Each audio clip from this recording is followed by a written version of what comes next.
Le Premier ministre Rintalbaza Emmanuel Ouedraogo a présenté ce vendredi 14 mars 2025 devant l'Assemblée législative de transition son exposé sur la situation de la nation. Le chef du gouvernement a d'abord évoqué le point sur la lutte contre le terrorisme et le recouvrement du territoire, ce qui a permis de mesurer les efforts accomplis et les défis qui restent à relever. Le système de sécurité de notre pays avait besoin d'une réforme profonde pour la rendre plus opérationnelle et plus efficace. Les acquis engrangés en 2 ans en termes de réorganisation de l'armée, d'équipement et d'armement sont inédits. Le manque de moyens matériels et humains, le maillage inadéquat du territoire, les antagonismes et la faiblesse des services de renseignement qui étaient les principaux défis de nos forces de défense et de sécurité ont connu des réponses efficaces.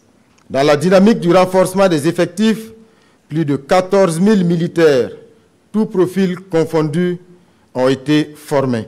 Ces efforts ont permis à nos forces combattantes d'accroître la puissance de feu sur l'ennemi et de recouvrer à ce jour plus de 71% du territoire. Le Premier ministre a dévoilé devant les députés les mesures prises pour répondre à la crise humanitaire, assurer la souveraineté alimentaire et renforcer la bonne gouvernance. Une assistance alimentaire a été apportée à près de 2 millions de personnes vulnérables et 108 000 ménages ont bénéficié d'articles ménagers essentiels.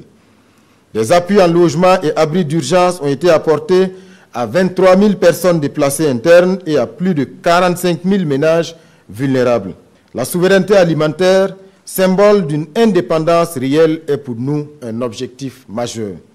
C'est pourquoi, dès son arrivée à la tête de l'État, Son Excellence le capitaine Ibrahim Traoré a engagé l'initiative présidentielle pour la production agricole. Cette initiative sera consolidée et intensifiée d'année en année afin qu'elle puisse contribuer dans un bref délai à notre souveraineté alimentaire. La promotion de la bonne gouvernance et la lutte contre la corruption constituent une dimension importante de l'action gouvernementale.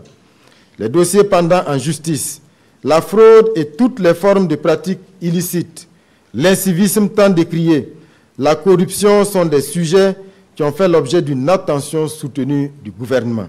Il a également abordé le développement du capital humain, l'amélioration du cadre de vie et le rayonnement international de Burkina Faso. En matière d'urbanisme et d'habitat, le gouvernement a mené des actions dans le sens d'une meilleure planification de la croissance urbaine. Ainsi, une stratégie nationale de reconfiguration urbaine a été élaborée afin de développer des noyaux urbains résilients, sécurisés et durables. Depuis la signature du traité créant la Confédération AES, le 6 juillet 2024 à Niamey, au Niger, notre diplomatie œuvre de concert avec le Mali et le Niger à la consolidation de la position diplomatique commune de la Confédération de l'Alliance des États du Sahel, en coordonnant notamment l'action diplomatique des ambassadeurs des pays membres dans les pays d'accréditation. Aujourd'hui, le Made in Burkina est entré dans les réflexes du consommateur burkinabé en termes d'habillement, d'habitudes alimentaires et d'artisanat. Sur le front de la diplomatie, notre réponse est restée inchangée. Face à tous les partenaires, ils doivent s'aligner désormais sur notre vision actuelle, basée sur l'affirmation de notre souveraineté et la lutte pour la reconquête de l'intégrité de notre territoire. À l'issue de l'exposé du Premier ministre, les députés, à travers les représentants des groupes parlementaires, ont exprimé diverses questions et préoccupations touchant plusieurs domaines clés. En rappel, au cours de cet exercice, le Premier ministre a fait le bilan des réalisations du gouvernement et a annoncé les perspectives pour mieux relever les défis majeurs du pays.